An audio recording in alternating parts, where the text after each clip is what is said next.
जय हिंद दोस्तों, स्वागत है आपका आपके अपने YouTube channel Chunnu GK centre पर। मैं राकेश कुमार राय उर्फ चुन्ना आपके लिए लेकर आया हूं सामान्य विज्ञान, जो आपकी सभी तरह की परीक्षाओं के लिए इम्पोर्टेंट है। चाहे आपका JSSC हो, SSC हो, GD हो, CGL हो, BPSC हो, BPSC TRE हो, BSSC हो, UPSC हो, PCS हो, रेलवे हो, आर्मी हो, RPF हो, जिस भी परीक्षा की आप तैयारी कर रहे हैं सभी परीक्षा के लिए ये वीडियो इम्पोर्टेंट है। तो देख सकते हैं आप, सवाल जो है वो विज्ञान से है, बायोलॉजी बुक से, कि निम्नलिखित में से कौन एक द्विबीजपत्री का उदाहरण है। द्विबीजपत्री का उदाहरण, ठीक है। आपका ऑप्शन है धान, गेहूँ, दालें, मक्का। तो इसमें जो राइट आंसर होगा वो होगा दालें। क्या होगा? दालें, ठीक है। दालें जो है द्विबीजपत्री के उदाहरण है, याद रखिएगा, क्योंकि इनके पास दो बीज पत्र हैं, ठीक है।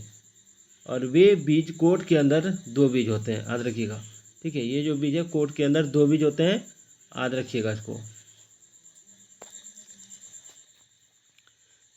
वह तापमान जिसका पाठ्यांक फ़ारेनहाइट और सेल्सियस दोनों पैमाने पर वही होता है। देखिए, इसका आंसर हो जाएगा ऑप्शन 2 -40 डिग्री सेल्सियस। वह तापमान जिसका पाठ्यांक फ़ारेनहाइट और सेल्सियस दोनों पैमाने पर वही होता है, वो है आपका -40 डिग्री, ठीक है। -40 डिग्री यानी F बराबर -40 डिग्री सेल्सियस, इसको याद रखिएगा। निम्नलिखित में से मच्छर किस वर्ग से संबंधित है? तो देखिए, मच्छर जो है ये आपका सर्वाहारी है। मच्छर अपने जीवन काल के विभिन्न चरणों में विभिन्न प्रकार का भोजन ग्रहण करता है। डिंबक अवस्था में वे सूक्ष्म जीवों को खाते हैं, दूसरी अवस्था में वे पौधे का मकरंद ग्रहण करते हैं, नेक्टर जिसको बोलते हैं, और इसी प्रकार से परिपक्व हो जाने पर वे विभिन्न जीवों का रक्त चूसते हैं। इस प्रकार यह कहना उचित है कि मच्छर एक सर्वाहारी प्राणी है। सबसे अधिक अपवर्तनांक वाला आंख का कौन सा अंग है? सबसे अधिक अपवर्तनांक वाला आंख का कौन सा अंग है? ठीक है, तो सबसे अधिक अपवर्तनांक वाला आंख का जो अंग होता है वो लेंस होता है, ठीक है। क्या होता है? लेंस। आइए देखते हैं।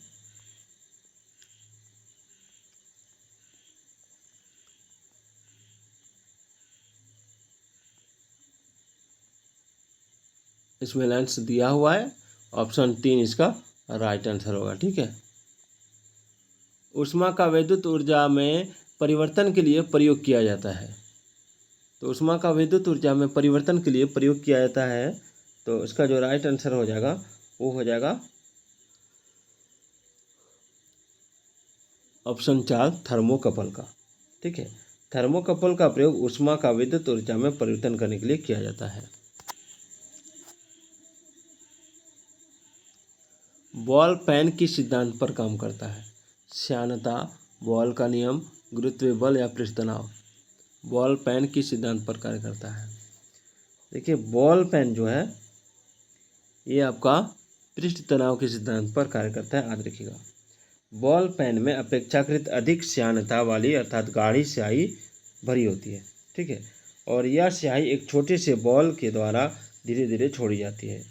जब लिखने के लिए पेन को कागज पर घुमाया जाता है तो यह बॉल कागज के घर्षण से घूमती है तथा गुरुत्व बल के कारण स्याही बॉल से होते हुए कागज पर आ जाती है। कॉफ़ी पाउडर में मिलाया जाने वाला चिकोरी पाउडर पेड़ के किस हिस्से से प्राप्त होता है? कॉफ़ी पाउडर में मिलाया जाने वाला चिकोरी पाउडर पेड़ के किस हिस्से से प्राप्त होता है? तो देखिए, इसका राइट आंसर जो हो जाएगा वो हो जाएगा आपका ऑप्शन 4 जड़ से, ठीक है। चिकोरी पाउडर चिकोरी प्लांट यानी आपका डिथोरियस इंटिबस की जड़ों से बनता है, याद रखिएगा।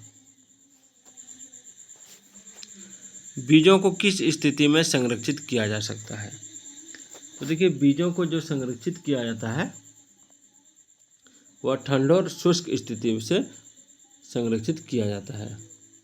नारियल का कौन सा भाग खाने योग्य होता है? नारियल का कौन सा भाग खाने योग्य होता है? तो इसका राइट आंसर हो जाएगा ऑप्शन 1 भ्रूणपोष, ठीक है। नारियल का खाद्य भाग भ्रूणपोष है, याद रखिएगा, एंडोस्पर्म जिसको बोलते हैं। निम्नलिखित में से कौन से यौगिक का उपयोग शुष्क के रूप में किया जाता है? निम्नलिखित में से कौन से यौगिक का उपयोग शुष्क के रूप में किया जाता है? देखिए, इसका जो राइट आंसर होगा वो क्या होगा? वो हो जाएगा आपका ऑप्शन ए, कैल्शियम ऑक्साइड। शुष्क कारक एक रसायन है जिसका प्रयोग विलयन में विद्यमान कार्बनिक यौगिक में से जल को निष्कासित करने के लिए किया जाता है। निम्नलिखित में से बुझा हुआ चूना कौन सा है? बुझा हुआ चूना,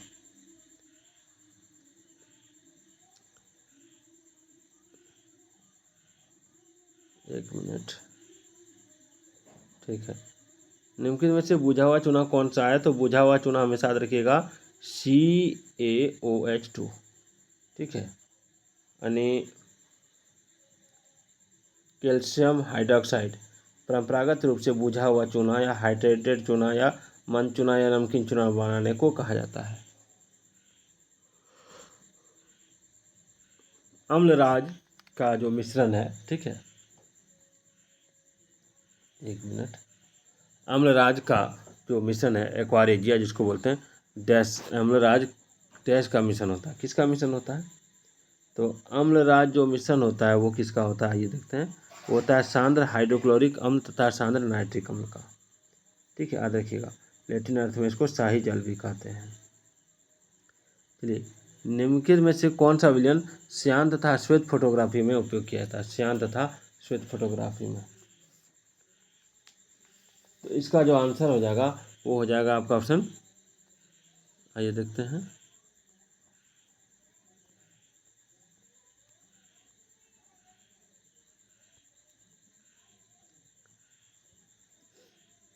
चार। सभी विकल्प सही हैं। Silver chloride, silver bromide, silver iodide. निकट दृष्टि दोष उत्पन्न होने का क्या कारण है? निकट दृष्टि दोष उत्पन्न होने का क्या कारण है? तो देखिए, इसका जो राइट आंसर हो जाएगा वो हो जाएगा आपका ऑप्शन एक, अभिनेत्र की वक्रता का अधिक होना। यानी निकट दृष्टि दोष जो होता है वो उत्पन्न होने का प्रमुख कारण अभिनेत्र की वक्रता यानी curvature of the eye lens का अधिक होता है, ठीक है, अधिक होना है। तो इस स्थिति में आपका जो है अनंत से आने वाली किरणें दृष्टि पटल पर फोकस न होकर दृष्टि पटल के आगे फोकस हो जाती है, तो दूर की वस्तु का प्रतिबिंब रेटिना पर न बनकर उसके आगे बनता है, फलस्वरूप दृष्टि पटल पर स्पष्ट प्रतिबिंब नहीं बनता है। तो इस प्रकार व्यक्ति निश्चित दूरी से अधिक दूर की वस्तु को स्पष्ट नहीं देख पाता है। इस नेत्र दोष के निवारण के लिए उपयुक्त फोकस दूरी के अवतल लेंस का प्रयोग किया जाता है। सबसे बड़ा श्वेत रुधिराणु कौन सा है? तो सबसे बड़ा श्वेत रुधिराणु जो है वो आपका मोनोसाइट है, यानी एक केंद्र का अणु। दुग्धजनक हार्मोन का स्राव कहाँ पर होता है? दुग्धजनक हार्मोन का स्राव, देखिए, दुग्धजनक हार्मोन का स्राव जो होता है वो होता है पीयूष से, यानी दुग्धजनक हार्मोन अग्रवर्ती, ठीक है, पिट्यूटरी द्वारा स्रावित हार्मोन है। महिलाओं में यह प्रसव के बाद स्तन ग्रंथियों और स्तनपान के विकास को उत्तेजित करता है।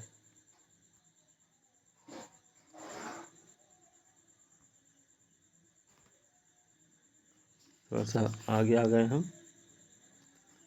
चलिए, निम्नलिखित में से मानव शरीर का वह कौन सा अंग है जो उसमें जल के संतुलन के लिए उत्तरदायी है? तो जल के संतुलन के लिए जो अंग है वो है गुर्दा। मानव शरीर की कौन सी ग्रंथि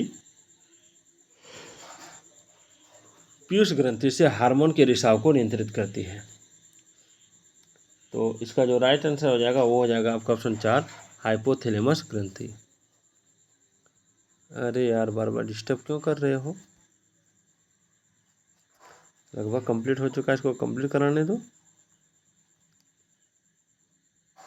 चलिए, पुरानी और नष्ट प्राय लाल रक्त कणिकाएं कहाँ नष्ट हो जाती हैं? तो इसका राइट आंसर हो जाएगा आपका ऑप्शन चार, पलीहा में। श्वेत प्रकाश का उसके अवयवी वर्णों में विभाजन डैश कहलाता है, क्या कहलाता है? तो इसका राइट आंसर जो हो जाएगा वो हो जाएगा आपका ऑप्शन तीन, विक्षेपण। तो दोस्तों आज का ये वीडियो आपको कैसा लगा कमेंट जरूर कीजिएगा।